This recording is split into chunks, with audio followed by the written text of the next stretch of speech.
കാറിനകത്ത് ഒരു brief case ഉണ്ട്. അതാണ് എന്റെ ലക്ഷ്യം. ഓഫീസിനകത്ത് കയറും മുമ്പ് തന്നെ കിട്ടണം.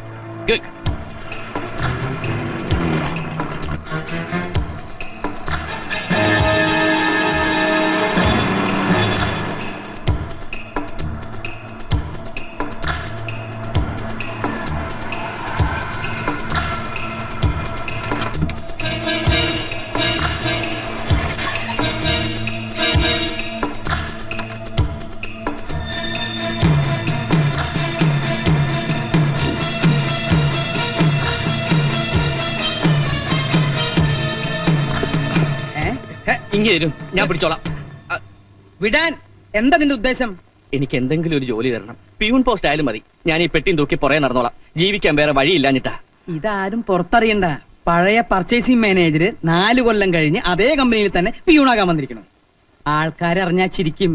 മര്യാദക്ക് കമ്പനിയിൽ നിനക്ക് ജോലി എന്നല്ലേ, എന്നിട്ട് 3 കൊല്ലം കൊണ്ട് 3 ലക്ഷം രൂപ വെട്ടി. ആ CK എന്നെ ചതിച്ചതാ. പണം മുഴുവൻ തട്ടിയെടുക്കാനായിട്ട് അയാൾ എന്നെ കരുവാക്കിയതാ.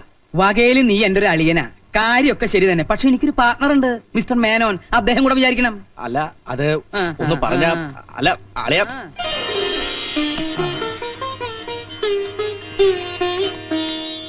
Good morning sir.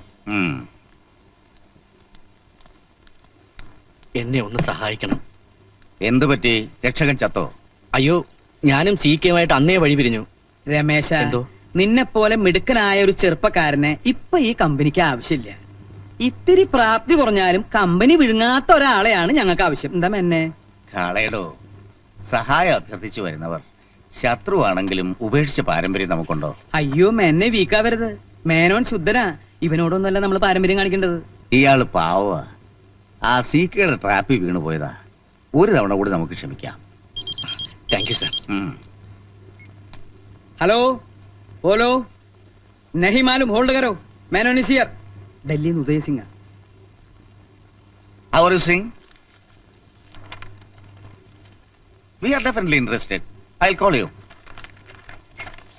ആ ബ്ലൂ മൂൺ എക്സ്പോർട്ടേഴ്സിന് നമ്മളുമായി ഒരു എഗ്രിമെന്റ് ഉണ്ടാക്കാൻ താല്പര്യമുണ്ടെന്ന്. എന്താ അതിന്റെ അഭിപ്രായം? ഓ, അതൊക്കെ മേനോൻ തന്നെ തീരുമാനിച്ചാൽ മതി. ഹേയ്, അതല്ല അതിന്റെ ശരി. എന്ത് കാര്യവും നമ്മൾ രണ്ടുപേരും കൂടി അറിഞ്ഞേ ഇതുവരെ തീരുമാനിച്ചിട്ടുള്ളൂ. ഇനി അങ്ങനെ തന്നെ മതി. ആ, തനിക്കൊന്ന് ഡൽഹിക്ക് പോവാമോ ഈ 22-ാം തീയതി? അയ്യോ, ഈ 22-ന് സീതയ്ക്ക് ഗുരുവായൂർ ഒരു നേർച്ചയുണ്ട്. പോകാമെന്ന് ഞാൻ വാക്കും കൊടുത്തു. ഇനി പോയില്ലെങ്കിൽ അത് മതി കുടുംബ പ്രശ്നത്തിന്. താൻ ബേജാറാവണ്ട, ഡൽഹിക്ക് ഞാൻ പൊക്കോളാം. ആ പിന്നെ താൻ ആ വക്കീലിനെ ഒന്ന് കണ്ട് ഇപ്പൊ തന്നെ എഗ്രിമെന്റ് ഒരു ലീഗൽ ഡ്രാഫ്റ്റ് ഉണ്ടാക്കണം. ഓ യുവർ ഓണർ, ചുട്ടുപൊള്ളുന്ന ഒരു ദോശക്കല്ലിൽ തട്ടിത്തൂവിയ വെള്ളം പോലെ മനസ്സിൽ ചകാചക എന്ന് പതഞ്ഞു പൊന്നുന്ന പകയുടെ പാഷാണ ധൂമത്തിൽ നിരപരാധിയും നിർദോഷിയും നിസ്സഹായനുമായ ഒരു സാധു മനുഷ്യനെ നിയമവ്യവസ്ഥയ്ക്ക് ബലി കൊടുക്കുവാനും തദ്വാര ജീവിതത്തിന്റെ അനന്തമായ ആകാശച്ചെരുവിൽ വച്ചടി വിജയത്തിന്റെ റോക്കറ്റ് മാത്രം വിക്ഷേപിച്ച് പരിചയമുള്ള പാവം ഒരു അന്തർമുഖനായ അയൽവാസിയെ തച്ചു തകർക്കാൻ നടത്തിയ അതിക്രൂരമായ ഒരു ഗൂഢാലോചനയുടെ സുഖരപ്രസവമാണ് ഈ കേസ്. പിറക്കാനിരിക്കുന്ന ഒരു പിഞ്ചു കുഞ്ഞിന്റെയോ അതല്ലെങ്കിൽ മരിക്കാൻ കിടക്കുന്ന ഒരു പടുവൃതന്റെയോ പരിശുദ്ധി മാത്രം കൈമുതലായുള്ള എന്റെ കക്ഷി വെട്ടുവഴി കുട്ടമ്പുള്ള പട്ടാപകൽ പട്ടയടിച്ച് വെട്ടുകത്തിയുമായി വീട്ടിൽ കയറി വീട്ടുടമസ്ഥനെ ചെകിട്ടിലണ്ട് പൊട്ടിച്ചു എന്ന് പറഞ്ഞാൽ അത് തീർത്തും കെട്ടിച്ചമച്ച പൊട്ടിപ്പൊളിഞ്ഞു പോകാവുന്ന ഒരു ആരോപണം മാത്രമാണെന്ന് എനിക്ക് തെളിയിക്കാൻ കഴിയും. അതുകൊണ്ട് സത്യം ബോധ്യപ്പെടുത്തുവാന് ഈ കേസിലെ വാദിയെ വിസ്തരിക്കുവാൻ ബഹുമാനപ്പെട്ട കോടതി എന്നെ അനുവദിച്ചാലും. എന്താ പേര്? കൊച്ചുകൃഷ്ണൻ, കുളത്തൂർ കൊച്ചുകൃഷ്ണൻ. ഗുഡ്. അച്ഛൻ മരിച്ചുപോയി. Very good.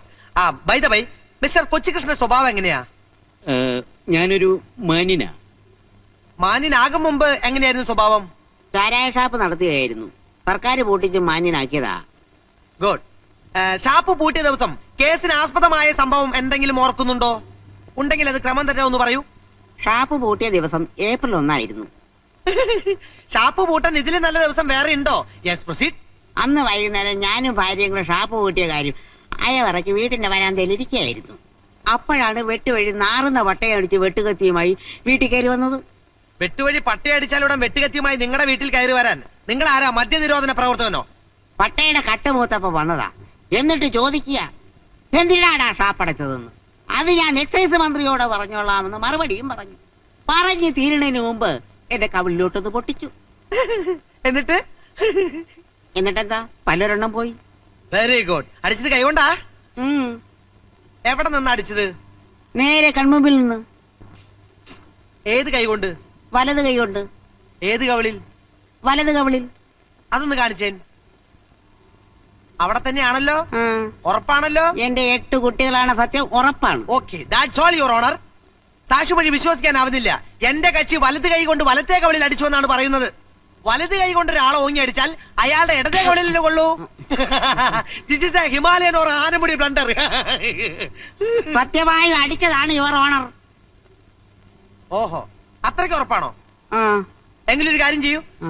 ആ വലത് കൈ കൊണ്ട് എന്റെ വലതേ കവളിൽ അടിച്ചു കാണിക്കൂ. ആനടിക്കൂ. കോടതിക്ക് സത്യം ബോധ്യപ്പെടുത്താൻ നേരമായി. മടിച്ചു നിൽക്കാതെ അടിച്ചു തീർക്കൂ. പല്ലുള്ളത് പോയോ?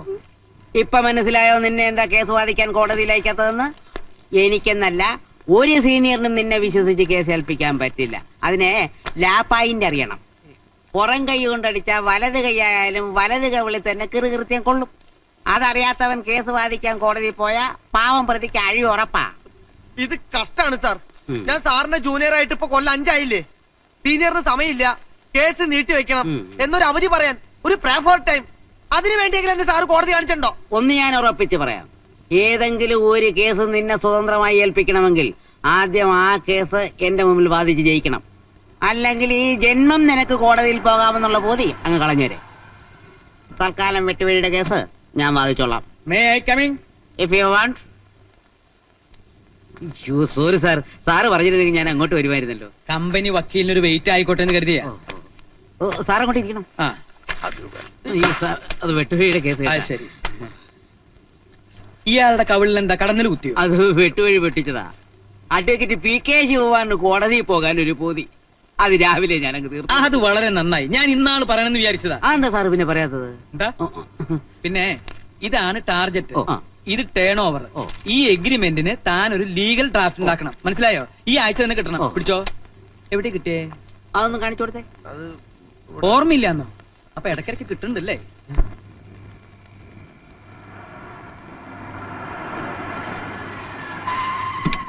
ഓ, ഇതിന്റെ ഉള്ളിൽ നിന്ന് പുറത്തേക്ക് ഇറങ്ങാനാ പാട്. ഏ?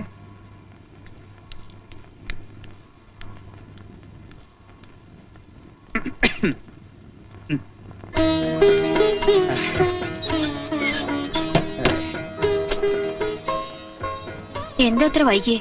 നീ പിണങ്ങിയോ? എന്റെ സീതാലക്ഷ്മി, ആ വക്കീലിനെ ഒന്ന് കാണാൻ പോയതാ. ദേ, നീ മാപ്പാക്കണം.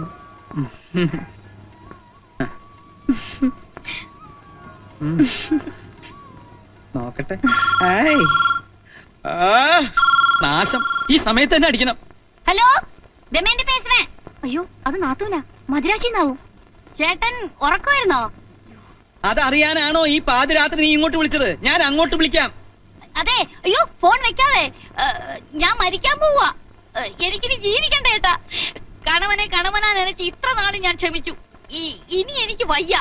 അതെ, ഞാനിപ്പോ ചാവും. ദമയന്തി, നീ ഭ്രാന്ത് പറയാതെ. എനിക്ക് ജീവിതം മടുത്തിയേട്ടാ. എന്റെ കണക്കൂട്ടലുകളെല്ലാം പിഴച്ചു.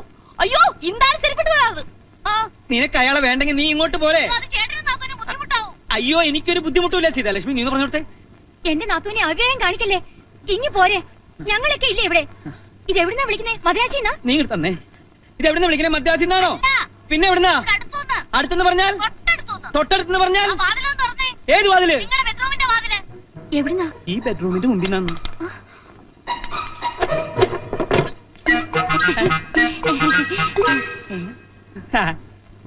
നിനക്കെന്താ തലയ്ക്ക് വല്ല അസുഖമുണ്ടോ? മനുഷ്യനെ ഒട്ടുപിടിപ്പിക്കാൻ. 1 മാസം തികയുന്നതിന് മുമ്പ് വീണ്ടും വഴക്കടിച്ചു വന്നു എന്ന് പറഞ്ഞാൽ ചേട്ടൻ ഇഷ്ടപ്പെട്ടില്ലെങ്കിലോ എന്ന് കരുതിയാ ഒന്ന് ടെസ്റ്റ് ചെയ്താ. ഇനി എന്നാ മടക്കം? ഇനി പോകുന്നില്ല. അത് നിന്റെ സ്ഥിരം പല്ലവിയല്ലേ? അയ്യോ, ഇത് അതുപോലല്ല. ഇനി ഞാൻ മദ്രാസിൽ പോയ ശരിപത്തിനെ ഞാൻ കൊല്ലും. അത്രക്ക് ക്ഷമിച്ചു ചേട്ടാ. ഇന്നലെ നിസ്സാര ഒരു കാര്യത്തിനാ ഞങ്ങൾ തമ്മിൽ ഉടക്കിയതേ. ചേട്ടൻ കേട്ടോണേ. അതെ, നമ്മളൊക്കെ ചായക്ക് പഞ്ചസാരയല്ലേ ഇടുന്നത്. അപ്പൊ ലേശം ഒരു ചേഞ്ച് ആയിക്കോട്ടെ എന്ന് ഞാൻ ഒരല്പം ഉപ്പിട്ടു. അപ്പൊ തന്നെ കുടിച്ച ചായന്റെ മുഖത്തോട് തുപ്പ്. ഞാൻ വെട്ടിക്കൊല്ലാൻ വാളെടുത്തതാ. ഉടനെ ഒരു പറച്ചില്, അമ്മാ നീ ഡിവോഴ്സ് വാങ്ങി പോമാന്ന്. ആ സെക്കൻഡിൽ ഈ പെട്ടി മൊബൈൽ വഴി ഞാൻ വണ്ടി കയറിയതാ. നിന്നോട് ആരെങ്കിലും പറഞ്ഞു അവന്റെ കൂടെ ഒളിച്ചോടി പോവാൻ? അതിന് നേരെ ഓടാൻ ചേട്ടൻ സമ്മതിക്കുവോ? ഞാനിങ്ങനെ വീട്ടിനകത്ത് ഭൂത്തുലഞ്ഞ് നിന്നിട്ട് ചേട്ടൻ കണ്ട ഭാവം നടിച്ചോ? നാട്ടിൽ എത്രയോ ചെറുപ്പക്കാരുണ്ട്, പക്ഷെ ദമയന്തിക്ക് മാത്രം ചെറുക്കനില്ല. എനിക്ക് എന്താ ഒരു കുറവ്? കാണാൻ നല്ല ഗ്ലാമറല്ലേ? ഇല്ലേ? അപ്പൊ ചേട്ടന് ബിസിനസ് മാത്രം മതിയായിരുന്നു. തിരക്കൊക്കെ കഴിഞ്ഞ് എന്നെ കെട്ടിക്കാൻ നേരെ ആവുമ്പോഴത്തേക്കും എന്റെ സ്ത്രീജന്മം മൂടോടെ പാഴായി പോകത്തില്ലേ? തലയ്ക്ക് സുഖമില്ലാണ്ട എന്താ ചെയ്യാ? ആക്ക്. അയാൾക്ക് ആ, അങ്ങനെ പോയോ നാത്തൂനെ? ഞാനും ഒരു പെണ്ണല്ലേ, ചുക്കിനും ചുണ്ണാമിനും കൊള്ളാത്ത പ്രായത്തിൽ എന്തിനാ പിടിച്ച് കെട്ടിക്കുന്നത്? അതുകൊണ്ട് ആ കമ്പനി വന്ന പാണ്ഡ്യയുടെ കൂടെ ഞാൻ ഒളിച്ചോടിയത്. ചേട്ടനോട് ഒരു വാക്ക് പറഞ്ഞിട്ട് മതിയായിരുന്നു. അതെ, തമിഴ് പണ്ടേ എന്റെ ഒരു വീക്ക്നെസ് ആണ് നാത്തൂനെ. അയാള് പച്ചവെള്ളം പോലെ തമിഴ് പറയുന്ന കേട്ടപ്പോഴേ അയ്യോ എന്റെ കരളങ്ങ് വെള്ളമായി പോയി. പിന്നൊന്നും ആലോചിച്ചില്ല, അയാളുടെ ഞാനങ്ങ് ഒളിച്ചോടി. അതെ, തമിഴ്നാട്ടിൽ ഭിക്ഷക്കാരി പോലും തമിഴാ പറയുന്നേ. ആ അയ്യോ, സംസാരിച്ച് നിൽക്കാറെ നാത്തൂമ്പാ, എനിക്ക് വിശക്കുന്നു. വാ. അയ്യോ, രേണുമോൾ എവിടെ? തലവേദനയാണെന്ന് പറഞ്ഞ് നേരത്തെ കിടന്നു. കുഴപ്പമില്ല, ഞാൻ രാവിലെ കണ്ടോളാം. നീ എപ്പോ വന്നേ? ഞാൻ രാവിലെ വന്നു. ആന്റി എവിടുന്ന് ഒറ്റയ്ക്കാണോ വന്നത്? അല്ല, ട്രെയിനിൽ 10,000 പേരുണ്ടായിരുന്നു. അതുപോലെ എനിക്ക് വിശക്കുന്നേ വല്ലതും കഴിച്ചിട്ട് വരാം. നാത്തൂമ്പാ. എടാ